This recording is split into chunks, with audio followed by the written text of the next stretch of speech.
Hello, my name is Cecelia Hartsell, and I'd like to thank the Fingal Festival of History for inviting me to talk about my research on African Americans and Irish nationalists during World War I. I guess I should start with the fact that this idea to compare the political struggles of African Americans and Irish nationalists during the Great War isn't exactly intuitive, and people ask me what made me think of it. The truth is, it all started with a business trip to Belfast in 2012. I was looking through a guidebook on the history of Belfast and read that Unionist soldiers fought for the British Army in World War I to demonstrate how British they were and to demonstrate their loyalty to the British Empire. And that really struck a chord with me because that, in my mind, was an African American phenomenon. Starting with the American Revolution, African Americans had fought in America's wars to prove they were American and as such worthy of citizenship rights. So after reading this, I wondered if there might be other parallels between Unionist soldiers and African Americans that I would find of interest, but turned out that the most compelling parallels for me were not with the Unionists, but with the Irish Nationalists. So my research topic was born. I examined parallels and struggles for political rights during the Great War period between who I refer to in my work as the Irish constitutional nationalists, those who supported home rule, the Irish Republican nationalists, those who supported the formation of an Irish Republic, and African Americans. So just a quick overview of the talk then. I'm going to start with the late 1890s period to the outbreak of the war, the Irish Ireland movement that became intertwined with physical force nationalism, and then African Americans post-Civil War and Reconstruction. The Great War is an opportunity for Irish nationalists and African Americans, creating a usable past based on cultural ties and anti-imperialist thought that through the Republican nationalist press and the Black press, they both used in order to build a base for political agitation, and also using a grammar of reform to lobby the Wilson administration. Next, how Irish nationalists and African Americans served in the Great War, the consequences of returning home from the war, and then lastly, the public memory of the war and its effect on the two groups. In examining Irish nationalist groups during this period, I have to start with the Irish language.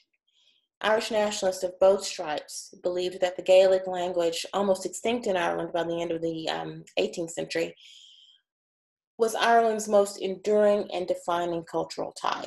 And as you know, and what historians refer to as the Irish Ireland movement, organizations such as the Gaelic League, the GAA, the Abbey Theatre, the Celtic and Leinster literary societies, and many others, emphasized the importance of preserving the Gaelic language and fostering Irish culture through the arts. Republican nationalists were heavily involved in this movement, imbuing it with the struggle for political self-determination, which they believed to be Ireland's other enduring legacy. Historian Tom Garvin refers to the men and women involved in that movement as not just part of the revolutionary generation, but as members of a revolutionary class. Teachers, scholars, poets, writers, and newspaper editors who, in his opinion, tasked themselves with bringing the public along in the traditions of the Gaelic language, Irish culture, and Irish nationalism, employing cultural nationalism as the building block of a political movement. I argue that during the same period in the United States, it also became increasingly difficult to separate African American cultural and political worlds as well, due to the efforts of a group of middle-class scholars, educators, newspaper editors, club women, and political activists, an African American political reform class. These individuals and their associates encouraged African Americans to focus on their history, education, and artistic expression, along with progressive era-inspired principles of racial uplift. Using these vehicles, these reformers educated members of the larger African American community regarding modes of political agitation. In analyzing post-war ramifications of World War I veterans, I maintain that both Irish nationalists and African American soldiers returned home and faced circumstances that might have made them question whether or not they fought the right war. As you know, there were instances of returning Irish nationalist soldiers being shunned and even attacked because they fought for the British Army. A number of returning African American soldiers in uniform were also attacked and lynched. In fact, as you may know, the American summer of 1919 is commonly referred to as Red Summer because of the racially driven violence that occurred, particularly against those African American veterans, many of whom were still in uniform. Now, I'll do a quick caveat here, because as excited as I am about these parallels, particularly with regard to Irish nationalists, I think it's important to mention the primary difference between their political goals and those of African Americans during this period. As you know, Irish cultural nationalism fostered a philosophy of political self-determination, whereas African American cultural nationalism was comprised of a focus on African American history, education, and racial uplift, all of which they believed would strengthen their calls for civic inclusion. The majority of African Americans obviously wished to remain American citizens, but with the rights that status should have afforded them. Bearing all of this in mind, I still believe the areas of convergence between those groups' struggles for political rights during this period are substantial, as broadly, in my view, they both are pushing back against the actions of the state to limit political rights. So, looking back to 1914, at that point, each group was struggling with the circumstances surrounding the maintenance of its political identity, and each group saw the war as an opportunity to be leveraged in that regard. So I'd like to first discuss the point of comparison that I see here between African Americans and Irish Republican nationalists in the progression of nationalism on the home front, in that from the late 1890s through the Great War period, members of that revolutionary class among Irish nationalists and the African American political reform class were both utilizing education and cultural awareness in the creation of a usable past that was then used to build a base for agitation for political rights. In examining the revolutionary class in Ireland, there are several obvious components you'll all be familiar with. The Irish Ireland movement, which encompassed the arts, the Irish Republican Brotherhood, and the groups within the Irish Ireland movement that it infiltrated, including the Irish Volunteers, and the nationalist press, which I'd like to discuss now. The Irish Volunteer, the newspaper of the Irish Volunteers, which was founded in November 1913, was a vital component of the nationalist press efforts to guide members of the Volunteers and members of the public toward a more comprehensive understanding of Irish nationalism, tasking itself with reminding the Irish public that it stood in a cultural tradition anchored by language and revolution against imperialism. The editorials are rich with references to Irish martyrs and manhood and its connection to taking up arms to defend Ireland, and if necessary, the sacrifice of one's life for the greater good of the cause. I'm going to read an excerpt from an editorial by Patrick Pearse from the first edition of the Irish Volunteer on the 7th of February, 1914.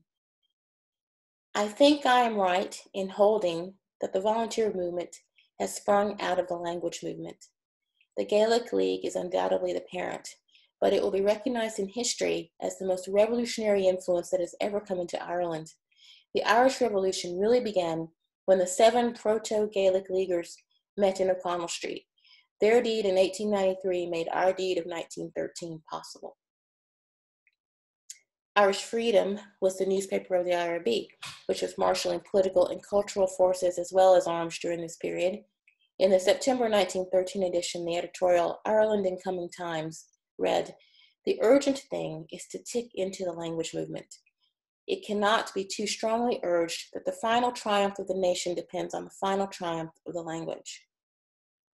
Starting in December 1913, the newspaper ran a recurring column on the activities of the Irish Volunteers and regularly reprinted instructions from the volunteer newspaper on organizing local companies. The paper also devoted columns to Fine Éireann, urging its readers to open a company of Fine in every town where a company of volunteers was slated to arm. Sinn Féin's newspaper very often ran editorials on the importance of teaching the Irish language, mostly in its recurring Irish Ireland column, which detailed Gaelic League activities and the progress of Irish language education. A 1913 editorial entitled Language and Neutrality read, "There is no attribute of a nation so distinctive as its language. There is nothing so essential to it if it is to keep its distinctive character. The language is at once the purveyor and the carrier of the national tradition. The true descendant of the illustrious sons of ancient Ireland is the Irish speaker of today."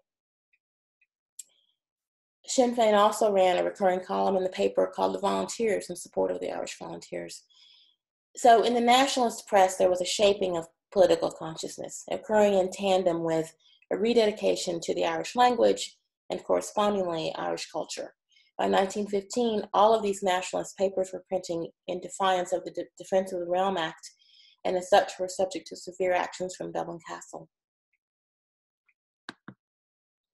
In the US, some of the most well-known of the African-American class of reform leaders included William Edward Burghardt, W.E.B. Du Bois, scholar, social scientist, and one of the founders of the National Association for the Advancement of Colored People and editor of its journal, The Crisis. Robert S. Abbott, founder of the historical and influential paper, The Chicago Defender. James Weldon Johnson, educator, poet, field secretary of the NAACP, and columnist for the New York Age newspaper. Mary Church Terrell, the first president of the National Association of Colored Women, and Ida B. Wells Barnett, writer and fierce campaigner against lynching.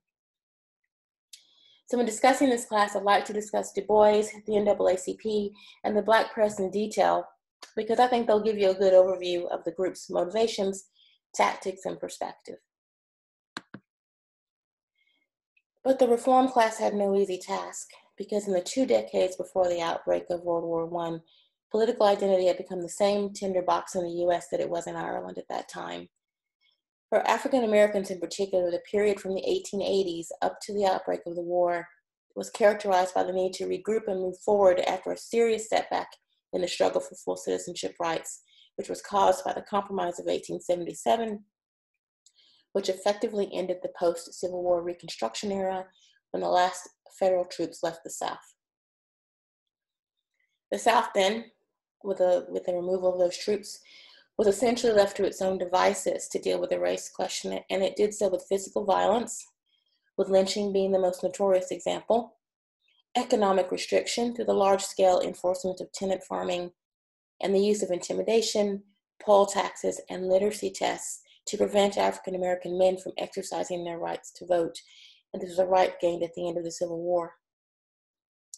The 1896 Supreme Court ruling on the Plessy versus Ferguson case upheld the concept of separate but equal education, housing, transportation, and public space.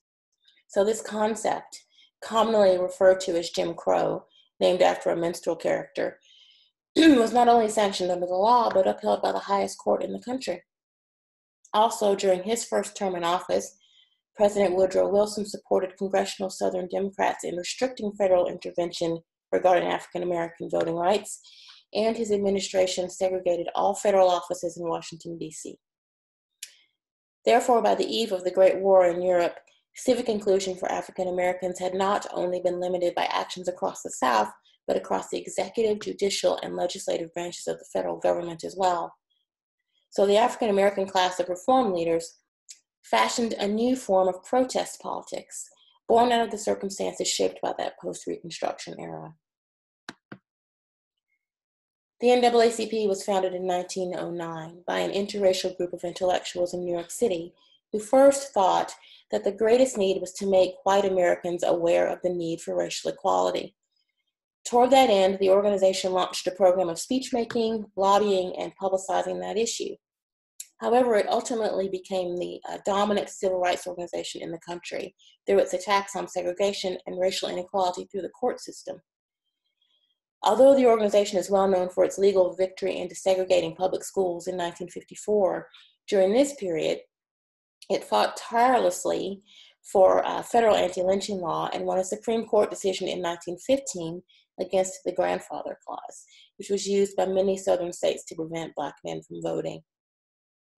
Weeks after the U.S. entered the war in 1917, the NAACP sponsored a 2-day conference where its members met with delegates from other African American organizations, and the gathering concluded with the adoption of a set of resolutions that suggest how civil rights activists understood the war and its potential for advancing their cause. The resolutions stated that the origins of the war lay in European imperialistic exploitation and race hatred, and that permanent peace could only be established by extending the principle of government by consent throughout the world, in their view, particularly to Asians, Africans, West Indians, and African Americans. The resolutions concluded by linking the war effort to the creation of a more just and democratic society in the U.S., declaring that it was crucial for America to confront the problem of injustice at home.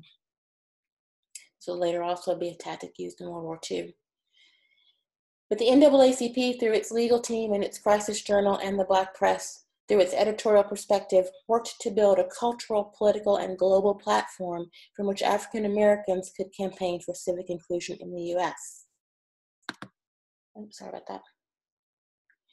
I'd like to talk about Du Bois before I talk about the press, because he was a towering figure not only in this reform class, but in American history. He was active in the liberation struggle at home and abroad from the late 19th century up to the presidency of John F. Kennedy. And his tenure as editor of The Crisis made that publication incredibly influential in the African American community. Many historians argue that from the beginning, The Crisis represented a type of militant Black journalism that was distinct. With contributors primarily from the African American reform class that we've talked about, it covered a large number of political and cultural issues pertinent to African Americans. And because the NAACP itself was interracial, those issues were presented to white Northern liberals as well. So in that first editorial, Du Bois wrote that The Crisis would be a review of opinion and literature and would stand for the rights of men, irrespective of color or race, for the highest ideals of American democracy, and for reasonable but earnest and persistent attempts to gain those rights and realize those ideals. In editing The Crisis, Du Bois was working in the belief that he and other members of the reform class could instruct the public in political and cultural awareness that would in turn allow them to formulate strategies to campaign for full civic inclusion in America and become aware of their connection to global populations of color trapped under the yoke of imperialism. Of course, Du Bois said this with much more eloquence than I ever could. This is an excerpt from a letter he wrote to Joel Spingarn, president of the NAACP. What I am working for with The Crisis is to make the NAACP possible. We can beat time, we can do a few small obvious things, but the great blow, freeing of 10 million, that means power and organization on a tremendous scale. The men who will fight in these ranks must be educated, and The Crisis can train them, not simply in its words, but in its manner, its conception of life. Du Bois used The Crisis much as the nationalist press in Ireland did, using African American poetry, fiction, and the editorial perspective to educate his target audience on issues of culture and political protest and bring it into the fold. It was his voice, as well as that of the NAACP. By 1917, The Crisis had a subscription audience of 50,000 readers. By 1919, 100,000. In terms of the Great War, not unlike the Irish Constitutional Nationalists in 1914, many leading figures in the African American reform class, including Du Bois, viewed support of the war effort as the best path to ultimately achieving comprehensive political rights. Du Bois's opinions at that time were famously illustrated in his Closing Ranks editorial in the July 1918 edition of The Crisis, which to me is similar in intent and character to Redmond's Woodenbridge speech, which we'll look at in a bit. And I'll read this to you, that we of the colored race have no ordinary interest in the outcome. That which the German power represents today spells death to the aspirations of Negroes and all darker races for equality, freedom, and democracy. Let us not hesitate. Let us, while this war lasts, forget our special grievances and close our ranks, shoulder to shoulder, with our white fellow citizens and the allied nations that are fighting for democracy. We make no ordinary sacrifice, but we make it gladly and willingly with our eyes lifted to the hills. In terms of the war effort, and I emphasize that because the perspective that Du Bois espoused here was in terms of the war effort only, Du Bois and his colleagues in the NAACP believed that African Americans should support the U.S. with unquestioned loyalty, as they always had done, because it was their country too, and that by refusing to fight, they might jeopardize the rights they were laying claim to. This wasn't a new idea. It had been a principle that African Americans lived by since the Revolutionary War. So with his Closing Ranks speech, Du Bois was looking at the bigger picture and making a speech that was somewhat out of character for him. President Wilson believed that World War I created the opportunity for the U.S. to remake the world through the idea of the League of Nations. As I'm sure you know, one of the tactics used by Du Bois and the Black press was to harness that democratic language President Wilson used to declare war and to wage it. In his speech asking Congress to declare war on Germany on the 2nd of April 1917, President Wilson said it was necessary to make the world safe for democracy. It became an article of faith among the Black reform class that the country's mission to end oppression overseas was inseparable from the cost to end oppression at home. They created what historian Jonathan Rosenberg refers to as a grammar of reform by linking the war to racial prejudice and violence in the U.S. One of the examples that Rosenberg uses to support that argument is the NAACP's 1917 annual report entitled Freeing America, published shortly after the U.S. entered the war, and it asserted that despite America's self-proclaimed mission of spreading democracy throughout the world, that the United States had allowed democratic government to die in a third of the land, while it maintained a caste system that led one to ask the nation to clear its conscience so it could fight for the world's good with clean hands. Both inside and outside the NAACP, many members of the African American reform class came to see the Great War as having the power to galvanize Black Americans' determination to achieve civic inclusion in the U.S. They saw it as an opportunity. In my work, I highlight 3 of the major Black newspapers of the period: the New York Age, the Chicago Defender, and the Baltimore Afro-American. Those papers and others function as advocacy presses, if you will, using editorials and political cartoons to agitate against lynching, disenfranchisement, and segregation, while publishing articles highlighting African American culture and positive events within their communities, and most importantly for our discussion, highlighting the irony of the U.S. fighting in the Great War for civilization while limiting the civic inclusion of African Americans at home. By 1910, African American newspaper circulation as a whole was approximately 500,000 across 288 newspapers. The majority of the most radical papers were located in urban centers in the North. In terms of support for the war effort, the majority of the Black press supported it once the U.S. entered the conflict, but there continued to be a current of condemnation of American racism and segregation that flowed through each paper's editorial pages during the entire war. The Baltimore Afro-American indicated the difficulty an African American might have in distinguishing between German ruthlessness on the high seas and American ruthlessness in their hometowns. While in 1916, after the annual statistics on lynching had been released by the NAACP, the Chicago Defender reminded its readers, "As ghastly are the horrors of the European war, man's inhumanity to man is not confined to our brethren across the sea." The use of democratic language was also noticeable in this document. In 1918, during the conscription crisis of that year, Eamon de Valera wrote Ireland's case against conscription as a missive to be presented to President Wilson after the Mansion House Conference. Arrested before he could present it to the president, de Valera's words were nonetheless a powerful commentary and influential in the anti-conscription movement. In the pamphlet, he was speaking to the struggle of Irish political self-determination brought into sharp relief by a global conflict they had no wish to be forced into. Perhaps de Valera was making use of his intended American audience's perspective, but nonetheless he harnessed democratic language, this grammar of reform, if you will, in a similar manner to Du Bois and other African American reform leaders in pleading their cause to the U.S. government during this period. Here's an excerpt. Experiencing himself that most pitiless of all tyrannies, ruled by another nation, there is nothing that so deeply moves an Irishman as the story of oppression. No cry is so potent over him as the cry of liberty. For generations upon generations, it has been the dream of his people. In every age and in every clime, wherever the weak have needed a defender, wherever the flag of liberty has been unfurled, the blood of Irishmen has flowed in torrents.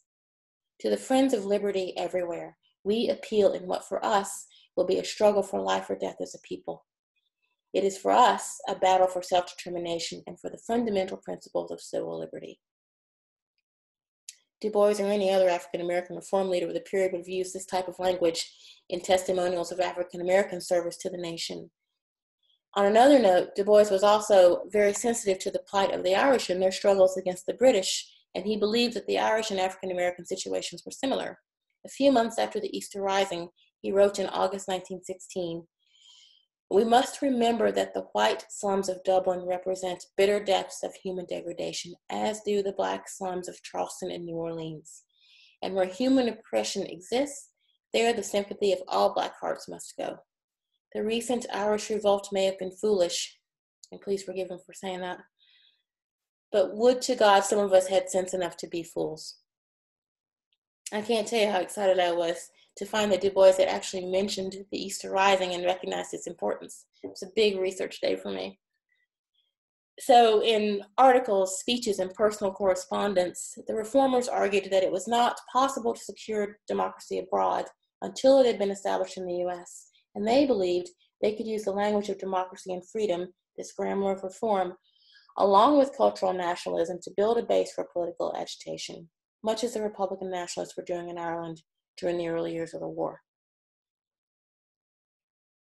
But as a George Orwell character once said, if the war didn't happen to kill you, it was bound to get you thinking. And so it was for the veterans of the First World War. Whether they returned to Ireland or to the United States, soldiers altered by their war experiences came back to home fronts also transformed by the conflict. Indeed, once those soldiers were home after the war, their military service informed post-war events in ways they could never have imagined when they left. However, before I discuss that post-war, all those post-war ramifications for Irish nationalists and African American soldiers, I need to quickly discuss their war service. And I'll spend a little more time on the African American war story because I assume you'll be less familiar with that. It's complicated, as I'm sure you can imagine, to draw a parallel between the war experiences of African Americans and the Irish constitutional nationalists. The similarities don't lie in their combat experiences, but in the fact that they fought for political and humanitarian issues abroad, despite certain complicating political factors at home for them. As you probably know, 210,000 Irishmen served in the British Army during the Great War. And at his Wooden Bridge speech, Redmond encouraged Irishmen to join the British Army and go wherever the firing line extended. Once on the battlefield, there were tremendous losses, and those were felt keenly back home. And so I'll read his Wooden Bridge speech to you. "The interests of Ireland, of the whole of Ireland, are at stake in this war. This war is undertaken in defense of the highest principles of religion and morality and right, and it would be a disgrace forever to our country and a reproach to her manhood and a denial of the lessons of her history if young Ireland confined their efforts to remaining at home to defend the shores of Ireland from an unlikely invasion and to shrinking from the duty of proving on the field of battle that gallantry and courage which has distinguished our race all throughout its history. I say to you, therefore, your duty is twofold.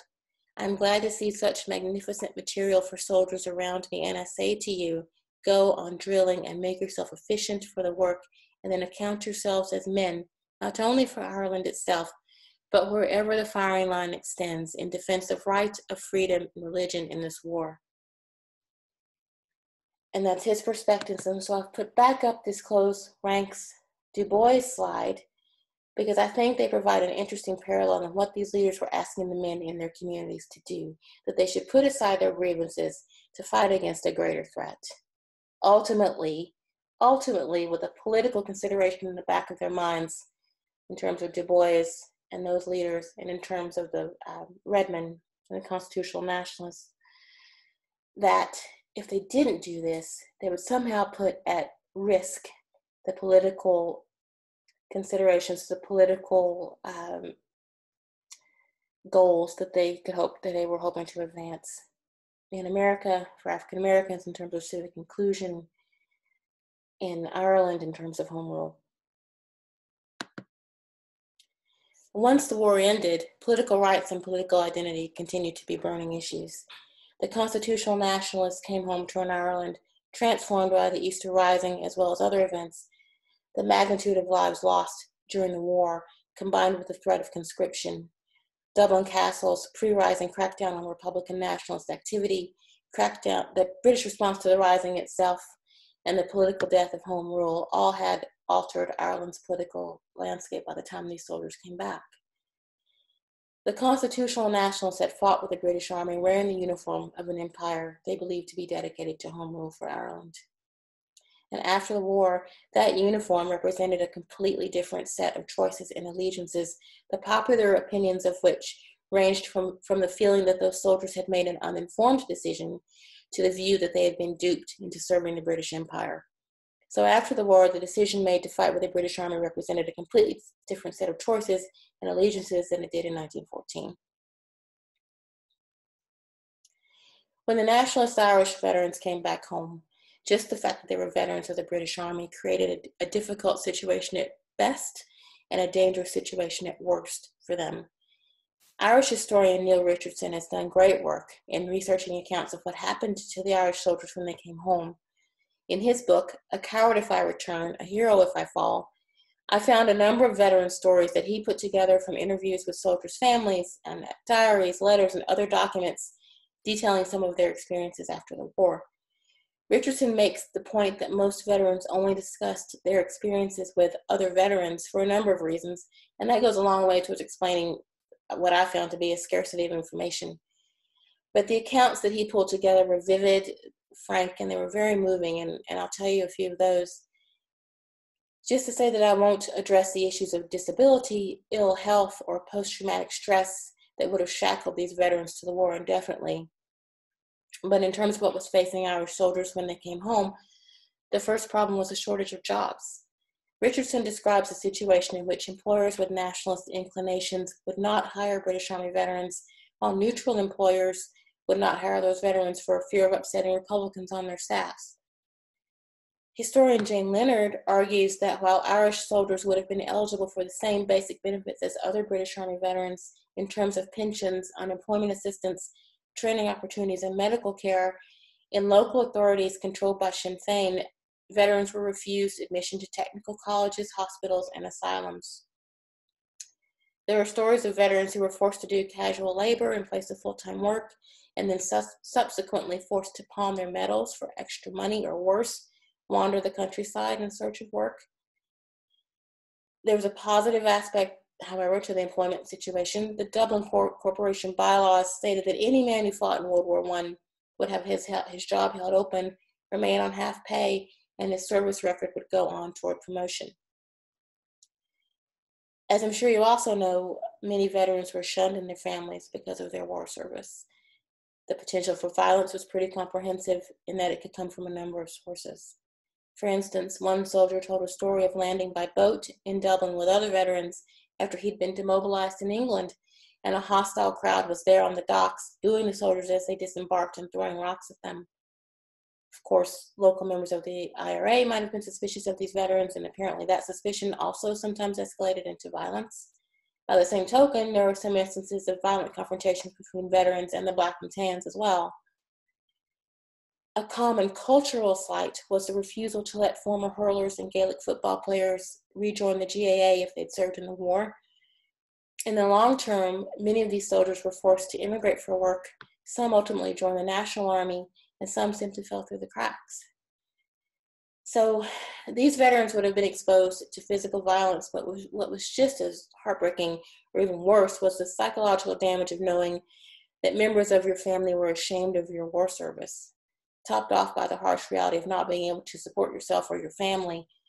And I think any of those issues would have been enough to make those veterans question their decisions to have fought in the British Army during World War I. In terms of the African Americans who fought and returned home, several domestic, social, and political realities followed African Americans into training, battle, and back home again. Setting civil rights concerns aside, approximately 367,000 African Americans chose to stand shoulder to shoulder and serve their country in the U.S. military in World War I. However, not unlike Redmond, Du Bois found that it was difficult to manage community expectations versus the realities of military decisions. There was quite a gap between government recruiting, training, and combat policies and the expectations of the citizens whom he had encouraged to make sacrifices for the greater good. Just as World War I brought divisions among the Irish nationalists into sharp relief, it also underscored the racial tensions present in the U.S. So how did the majority of those 367,000 African Americans ultimately serve their country? The majority served with the American Expeditionary Force in non-combatant positions, and that meant servicing the supply chain, serving in clerical positions, and performing physical labor, such as digging trenches, loading coal and other supplies onto warships, burying the dead, and setting up camps. My maternal grandfather, Cecil Porter, served in World War I as a clerk in the 813th Pioneer Infantry. He had a couple of years of school under his belt, so he was able to serve as a clerk. I'm named for him. I never knew him. He passed away when I was 2 months old, but I wanted to honor him by mentioning him in my talk because I am very proud of him. I have his service medal as well as a World War I shell casing that you can just about see on the bottom, U.S. set 1917. I used to take that for show and tell to elementary school when I was a kid. My grandmother threw away his uniform and his gas mask. I think she didn't want to be reminded of it, but somehow she missed throwing away that shell casing, and I got to keep it, which I was really grateful for. I still have it. And there they are. There my grandparents are, all dressed up in their house. I'm thinking that might have been a wedding anniversary picture. That's a candlestick on the mantelpiece behind my grandmother's head, by the way, not a crown. My mom told me that my grandparents married on the day he left for the war. And when I compared the dates on his military record to the date of the wedding in the family Bible, I saw that she was correct. But now I'd really like to discuss the decision the War Department made to contain African Americans in service and supply, which can be traced back to a horrific race riot in Houston, Texas, in the summer of 1917, referred to as the Houston Mutiny. So I'll leave this lovely picture up on the screen while I tell you this terrible story. At Camp Logan, which is the U.S. Army training camp in Houston, men with the 3rd Battalion of the 24th U.S. Infantry Regiment were facing increased harassment from Houston authorities over their time at the camp. 23rd of August, 1917, a rumor reached the camp that a black soldier had been killed for interfering with the detention and interrogation of a black woman by Houston police. In fact, he had been beaten, but survived and was later released. Reacting to the rumor, and also, I'm sure, to pent-up frustration, about 150 black troops marched for 2 hours through Houston. Local whites armed themselves in response, and a horrible confrontation ensued that claimed the lives of 4 black soldiers and 15 local residents and wounded a dozen others. In November, the largest court-martial in U.S. military history tried 63 soldiers from the 3rd Battalion. 13 of the convicted men were executed by hanging. The following year, 2 additional courts-martial were held and another 16 men sentenced to hang. But responding to pressure from black leaders, President Wilson commuted the death sentences of 10 of those men. In total, nearly 60 soldiers received life imprisonment for their roles in the affair. So I'm going to stop here and say that the U.S. military had originally planned for 16 new black regiments, but after the events in Houston in August, the black draft was halted on the 9th of September and not resumed until the spring of 1918. The War Department initiated a plan in which African American soldiers would receive minimal military training, be shipped to France as soon as possible, and serve there in service and supply, rather than in combat. As you can imagine, this was a bitter pill for African American men, many of whom expected to see combat after joining up. While Du Bois and other reform leaders could not prevent that disappointment or the racial violence that occurred not only in Houston, but to a lesser degree in other southern military training camps, they did lobby for African American officer training and combat units, as well as to improve the conditions under which those troops served. Responding to that pressure, the U.S. military did reserve the 92nd and 93rd Divisions as black combat divisions. The 92nd Division was comprised of draftees and had a lot of issues from its inception. Given the War Department's concerns, it was not trained as a group. It did not function as a division until those soldiers were shipped overseas, obviously preventing the group from forming a cohesive fighting unit. And that fact, combined with minimal combat training, a lack of equipment, and large numbers of white officers transferring out of the unit, served to doom the division to poor performance and restricted combat duty, which in turn reinforced many Army officials' beliefs that American soldiers were unfit for combat. So I wanted to tell you that because it's important to understand the history of the 92nd Division, as it was a factor in the U.S. military's decision to send the 4 infantry regiments of the 93rd Division to fight with the French Army. The 93rd Division was composed of 3 regiments that were previously National Guard units from New York and Illinois, and 1 regiment of draftees who were mostly from the Carolinas. The American Army needed an outlet for those troops because, due to reports up and down the rank and file that many white American soldiers would refuse to fight alongside African Americans, there was a concern on how those troops could be utilized. Meanwhile, the British and the French had been pressing the Americans to assign American divisions to their armies for training and combat to get them out into the field as soon as possible. But President Wilson refused, as he and the War Department were determined to form an independent American army and not, from their perspective, squander their forces in service in Allied armies. So the U.S. military placated the Allies with the African American troops for France, and the rest of the Americans went in as the American Expeditionary Force, but not with African Americans as combat troops. They were in service and supply. The French army was open to receiving African American soldiers for 2 reasons. First and foremost, they were short of troops. But secondly, they'd had a successful record with colonial troops of color and therefore were confident they could integrate African American regiments into their divisions without incident. In that picture, that's a group there in a French military briefing. Whatever the motives, the 4 regiments, 369th, the 370th, 71st, and 72nd regiments of the 93rd Division all served with the French Army with distinction, with many received the Croix de Guerre, France's highest military honor. The most well-known of those regiments is the 369th, the Harlem Hellfighters. The 369th was formed from the National Guard's 15th New York Regiment. Just a side note, every state in the Union has a National Guard. They help evacuate and keep the peace when there's a disaster. Those years often kept the peace during race riots. The regiment was led by a mixture of black and white officers, which was unusual for the time, and initially they were called the Black Rattlers, which was the name they preferred to be known by, but they came to be famously known by the nickname the Germans gave them, the Harlem Hellfighters.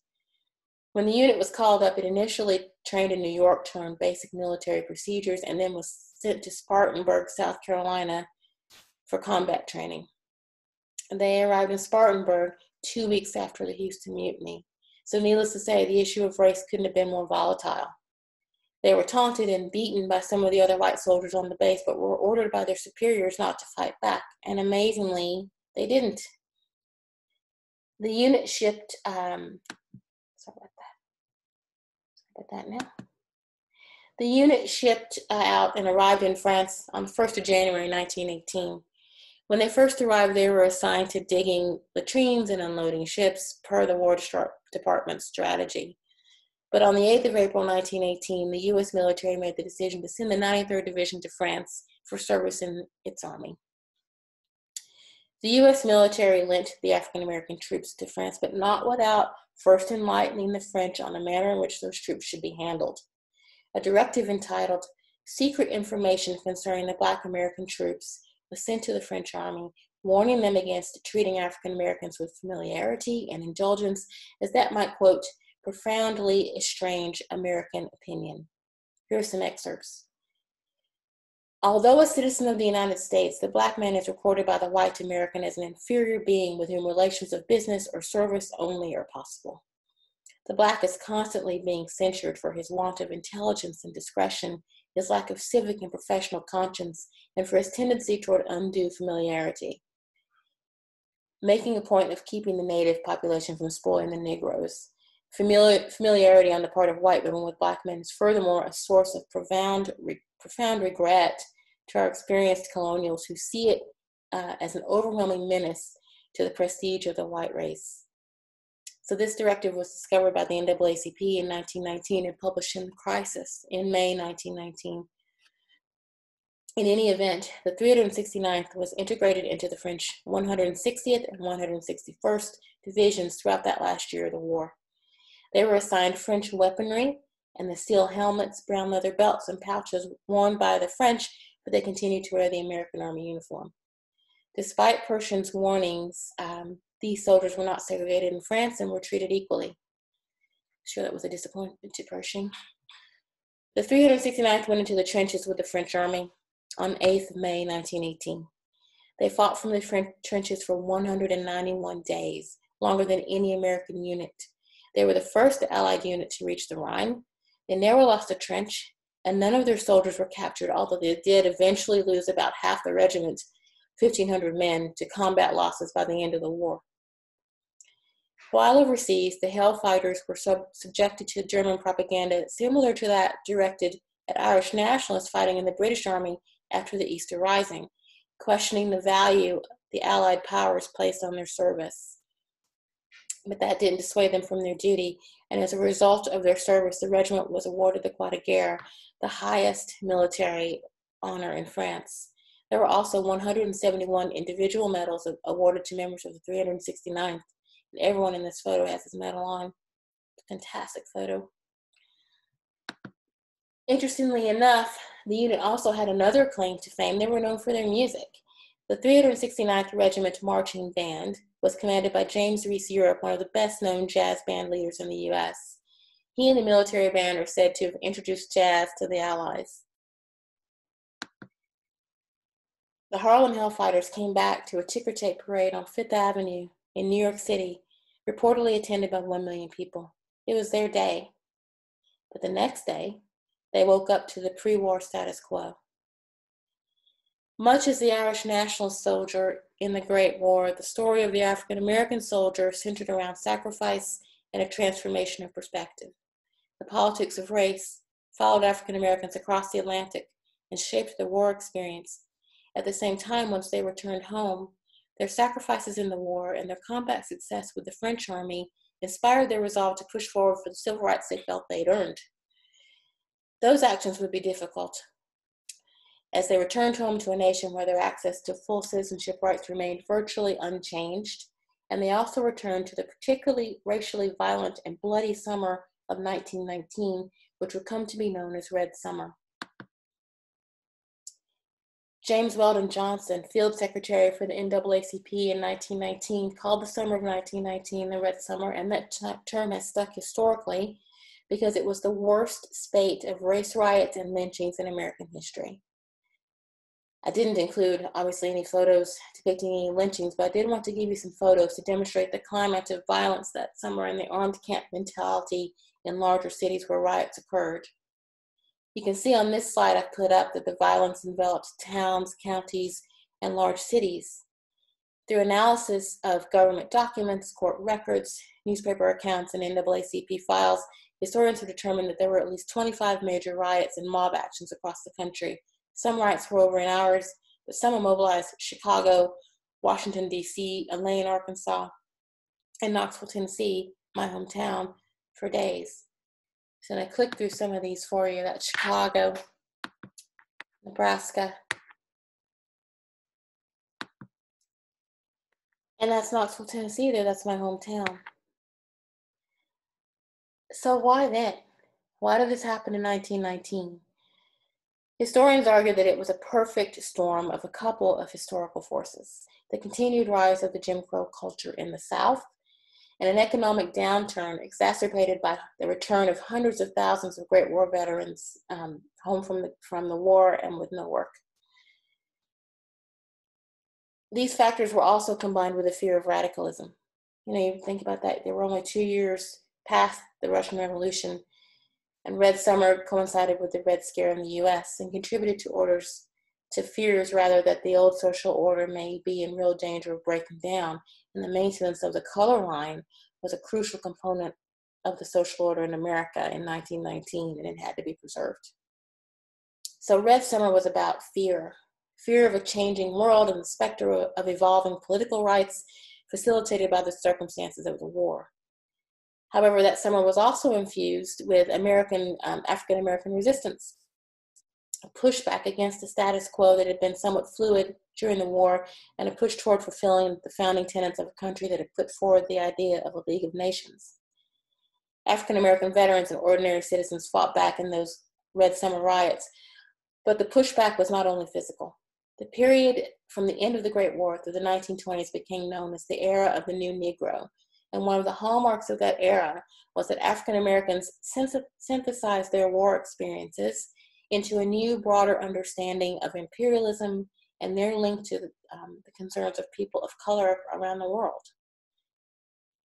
Now, the last topic I'd like to quickly discuss is war and remembrance, political identity, and the memory of World War I. I moved to Ireland in 2015. I wanted to be here for the centenary of the Rising, and living here in the run-up to 2016 was incredible for me.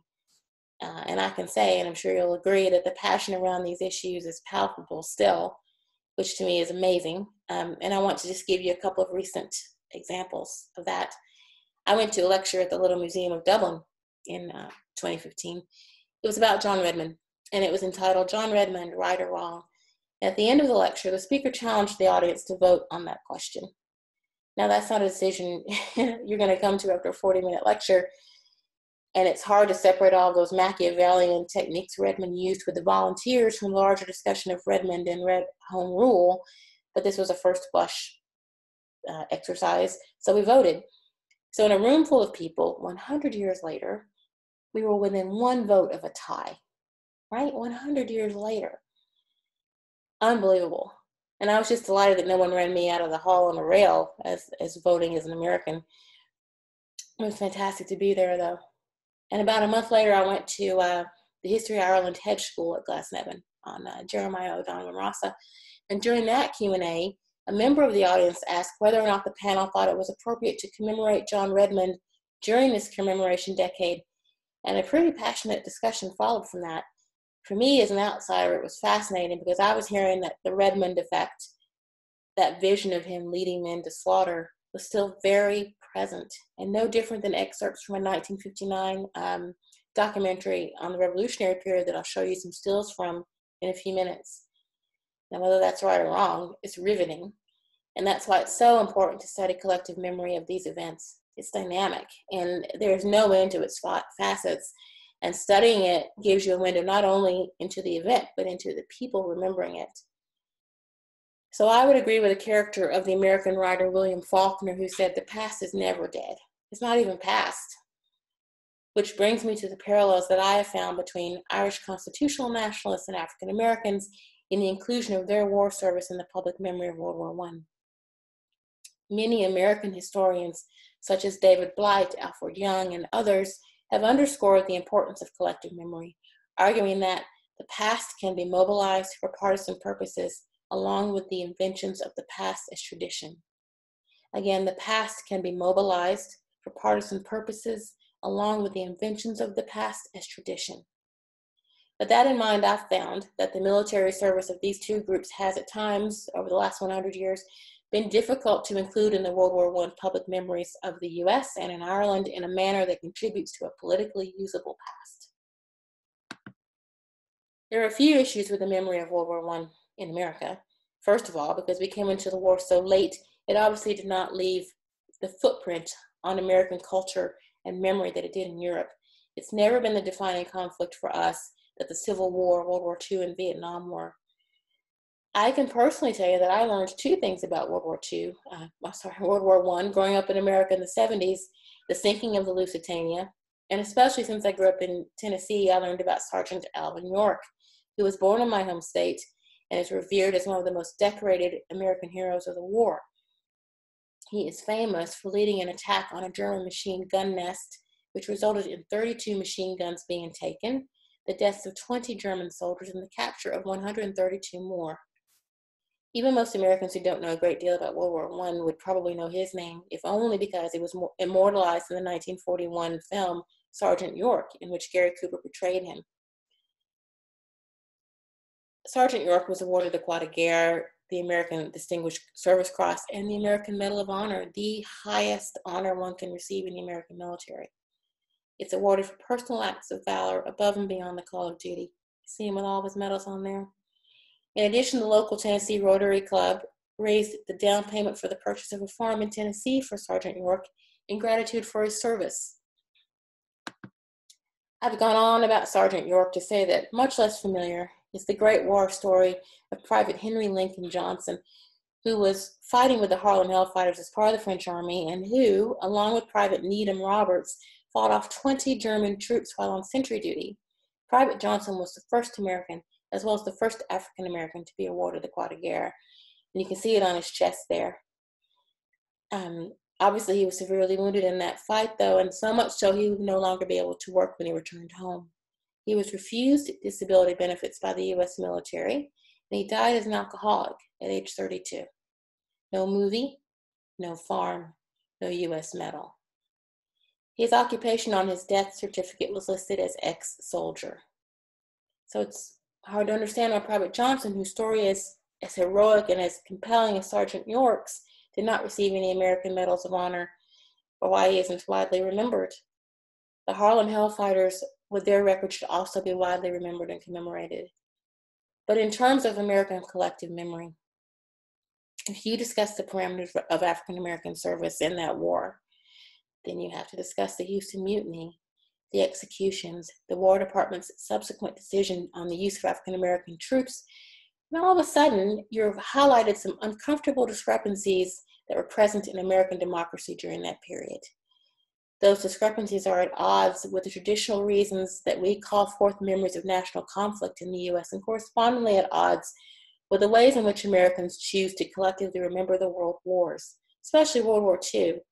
World War II is memorialized as a refiner's fire of American identity. Historian Matthew Fry Jacobson has done fantastic research on this concept, and he maintains that while Italians, Poles, Jews, and other ethnic groups went into that war with separate ethnic identities, having fought together with white Americans, they came out of that fire as Americans themselves, and with all of the civic inclusion that entailed.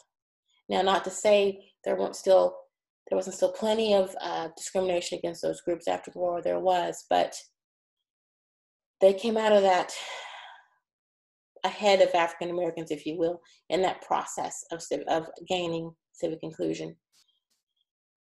All this being said, to keep in mind then that African Americans were still serving in segregated units during that war. But this is the good war that Americans love to call forth the memory of, and I do too. Despite the complications of a segregated military, the internment of Japanese Americans during the war, and the use of the atomic bomb against the Japanese.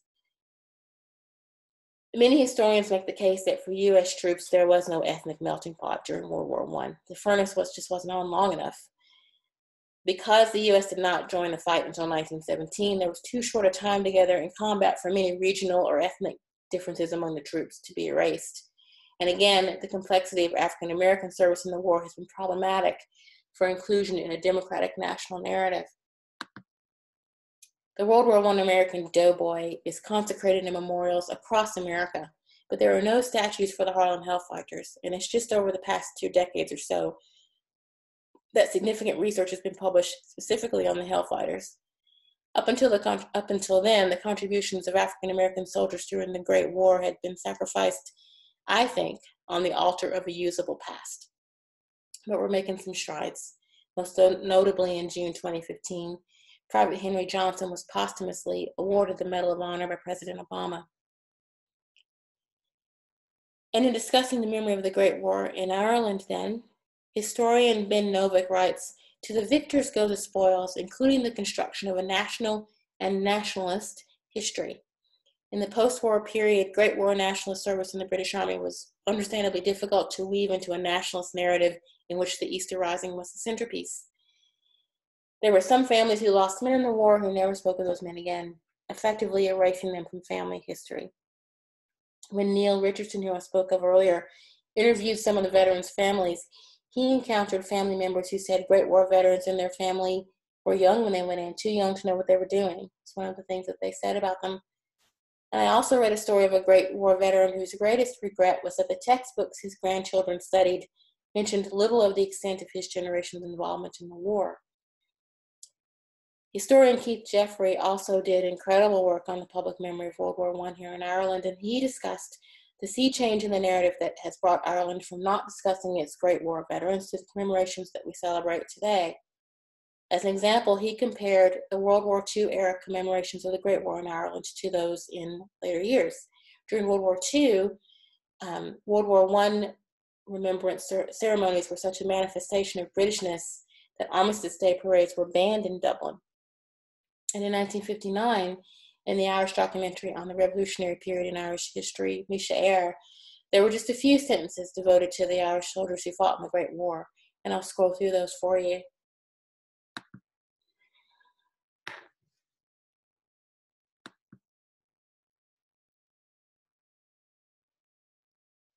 Thousands of young men are enticed and cajoled into the Great War. They were of little importance to the empire, but were a great loss to Ireland. What a tragedy. Now, it's a fantastic documentary on that period, by the way, but it devoted more time to the Boer War than to World War I, and it was quite a statement on how those veterans were still viewed in 1959. Sorry, after 1960 there, but it's 1959 when it was released originally, as tragic and misinformed. By 1966, the 50th anniversary of the Rising, the Taoiseach, Sean Lemass, himself a veteran of the Irish Revolution, lauded the honorable sacrifices of all of the Irish who died, giving their lives in the cause of human liberty everywhere. That sea change continued with the formation of historical societies and organizations such as the Somme Association, which is dedicated to historical research on and commemoration of the World War I service of both Unionists and Nationalists. Finally, Keith Jeffrey saw a culmination of sorts at the November 1998 dedication of the Island of Ireland Peace Tower in Belgium, and of course, with the Good Friday Agreement in April of that same year. Oh, I had one more. Sorry about that now. Get back to these. That one especially, that I have to go back to that because just for 2 seconds, I talked about that Redmond idea of him, the Redmond effective, the idea of him leading soldiers to slaughter. And here you are in 1959 in this documentary, and I see that. It's amazing. Jeffrey argued then, though, that this reconciling power of shared war service has been a recurring theme in Ireland over the last 40 to 50 years. And historians of American memory would most likely say that it has been a crucial theme in structuring the public memory of our wars as well, with the American Civil War and World War II being prime examples. Shared war service creates good wars, wars that make the remembrance of them a unifying, safe process. So I hope I've given you some food for thought today and helped you consider the similarities of transnational political struggles that war often brings to the forefront, as well as some aspects of the social history of war, its ability to create a space for change across political landscapes and across cultural landscapes, and its ability to shape the public memory of those events. Thank you.